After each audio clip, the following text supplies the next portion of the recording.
Group 1 ఎగ్జామ్లో అవకతవకలు అనేటటువంటివి కళ్ళకు కట్టొచ్చినట్టు కనిపించినా కానీ ఎవడు దీన్ని పట్టించుకోవడం లేదు. మా ఏకైక డిమాండ్ మెయిన్స్ని రద్దు చేసి మళ్ళీ మెయిన్స్ పెట్టాలి.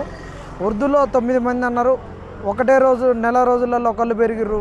తెలుగు మీడియం వాళ్ళు 8,000 మంది దాదాపుగా రాస్తే ఎంతమంది ఉన్నారో చెప్పలేకపోతున్నారు.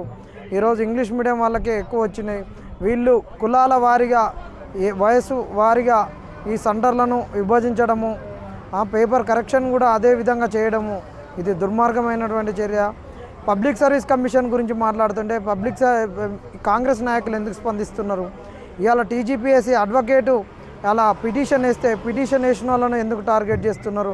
ఉద్యోగులు అంటున్నారు, వాళ్ళు ఎక్కడున్నారు, వాళ్ళు ఏ డిపార్ట్మెంట్లో చేస్తున్నారు, ఎక్కడ చేస్తున్నారు అని బెదిరించడము అనేటువంటి ఒక దుర్మార్గము. దీన్ని మేము ఖండిస్తున్నాం. ఇది మాకు నిరుద్యోగులకు పబ్లిక్ సర్వీస్ కమిషన్కు మధ్యలో జరుగుతున్నటువంటి ఒక యుద్ధము. దీంట్లో ప్రభుత్వం ఎందుకు తల దూరుస్తున్నది? మరి మేము ప్రభుత్వం నీవు సరిదిద్దాం అన్నప్పుడైతేనేమో అది రాజ్యాంగబద్ధ సంస్థ, మాకు సంబంధం లేదంటారు. ఈరోజు రాజ్యాంగబద్ధ సంస్థను అడిగితేనేమో మళ్ళీ కాంగ్రెస్ వాళ్ళు వచ్చి మాట్లాడతారు.